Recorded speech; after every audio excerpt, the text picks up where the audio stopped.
పట్నం నరేందర్ రెడ్డి గారు అనే ఆయన కూడా దీంట్లో సాక్ష్యాధారాలతో సాంకేతిక సాక్ష్యాధారాలు మిగతా సాక్ష్యాధారాల మీద ఆయన కూడా అరెస్ట్ చేసి జ్యుడిషియల్ రిమాండ్కి పంపించడం జరిగింది. ఇప్పుడు వరకే 21 మందిని ఈ యొక్క అటాక్కి సంబంధించిన కేసుల్లో రిమాండ్ చేయడం జరిగింది. మిగతా వాళ్ళ కోసం 4 టీంలు గాలిస్తున్నాయి. ముఖ్యంగా సురేష్ రాజు, దేవదాస్, గోపాల్ నాయక్, విజయ్, విఠల్ వీళ్ళందరూ కూడా చాలా ప్రామినెంట్ రోల్గా చేశారు.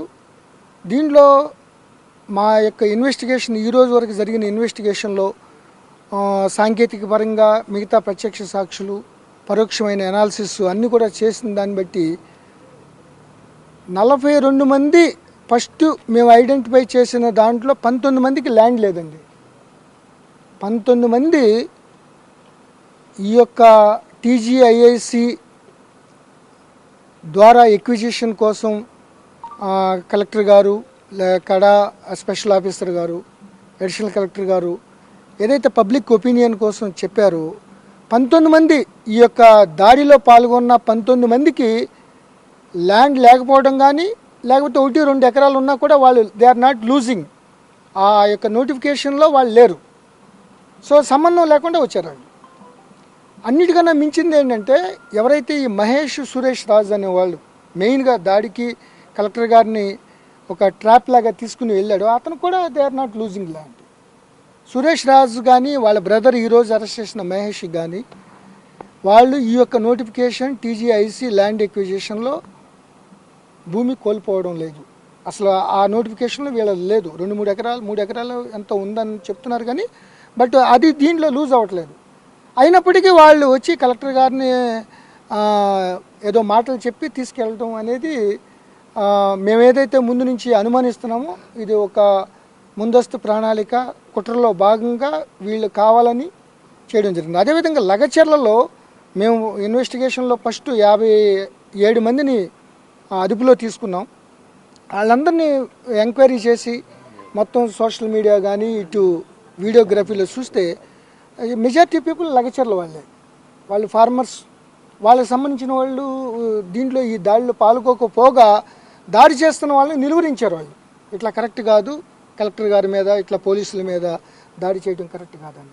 సో ఇవన్నీ కూడా ఈ యొక్క ఇన్వెస్టిగేషన్ ఇంకా కొనసాగుతుంది. ఈ 3 కేసులు 25వ తారీఖున ఇంకొక కిడ్నాప్ కేసు, ఈ 4 కేసులు ఫర్దర్గా ఎవిడెన్స్ కలెక్ట్ చేస్తున్నాం. ఇప్పటికే చాలామందిని ఐడెంటిఫై చేసాం. వాళ్ళ కోసం 4 టీంలు గాలిస్తున్నాయి. అతి త్వరలో కూడా అందరినీ పట్టుకోవడం జరుగుతుంది. ఇంకా ఇంకా కొంత టెక్నికల్ డేటా, కాల్ డేటా రావాల్సి ఉంది. ఇంకా డీప్గా మేము ఎంక్వైరీ చేస్తున్నాం. డ్యూ కోర్స్ ఆఫ్ ఇన్వెస్టిగేషన్లో మేము ఫర్దర్గా యాక్షన్ తీసుకోవడం జరుగుతుంది. ఇప్పుడు వరకైతే ఎవరైతే దాడిలో పాల్గొన్న వాళ్ళు వెనకాల ఉన్న వాళ్ళు ఎవరు కూడా నేను నిన్న చెప్పినట్టు ఎవరిని వదిలిపెట్టే ప్రసక్తి లేదు. నేర చరిత్ర ఉందని తెలిసింది సార్, పోలీస్ ఇన్వెస్టిగేషన్ వెళ్ళాల్సింది.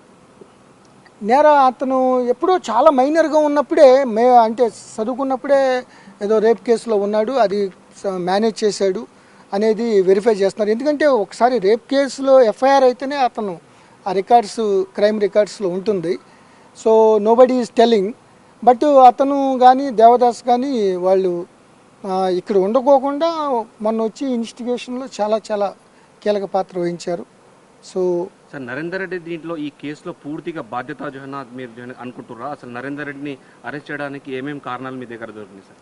అంటే ఆధారాలు దొరికినాయి కాబట్టి అరెస్ట్ చేయడం జరిగింది. అరెస్ట్ చేసి ఆధారాలు ఉన్నాయి కాబట్టి ఆయన జ్యుడిషియల్ రిమాండ్కి వెళ్ళడం జరిగింది. ఇప్పుడు ఆల్రెడీ చాలా ఆర్గ్యుమెంట్లు అయినాయి రిమాండ్ ఛాలెంజ్ చేస్తూ. Honourable court appreciated hour investigation.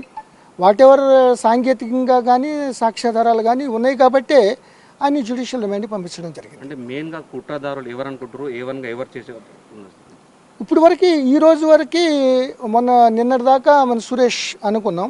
ఈరోజు A1గా ఈయన నరేందర్ రెడ్డి గారు ఈ కేసులో మెన్షన్ అయింది. సార్ నరేందర్ రెడ్డి, సురేష్ కావచ్చు, అక్కడ ఉన్న గ్రామస్తులలో ఎవరైతే భూమి లేని వాళ్ళు 19 మంది అంటున్నారు, ఆ 19 మందికి డైరెక్షన్ ఫోన్ ద్వారా ఇచ్చాడా, ఇలా కోఆర్డినేషన్? అవన్నీ కూడా సాంకేతికంగా ఇవన్నీ ఉన్నాయి. ఇన్వెస్టిగేషన్ అన్నీ మనం బయట ఇది అవ్వకూడదు. కానీ ఈయన ఈ యొక్క గొడవకి కానీ అక్కడ ఫస్ట్ నుంచి ఒక గవర్నమెంట్ మీద కానీ, గవర్నమెంట్ అంటే అడ్మినిస్ట్రేషన్ మీద, కలెక్టర్ గారి మీద ఆ యొక్క ఎక్విజిషన్ టైంలో వాళ్ళందరినీ మోటివేట్ చేయడానికి, వద్దు అని చెప్పడానికి, లేకపోతే ఇట్లా ఇవన్నీ చేయడానికి ఈయన పాత్ర ప్రధానంగా ఉంది కాబట్టి, దానికి ఎవిడెన్స్ ఉంది కాబట్టి మేము ఈరోజు మిగతా వాళ్ళతో కలిపి ఆయన జ్యుడిషియల్ రిమాండ్ పంపించడం జరిగింది.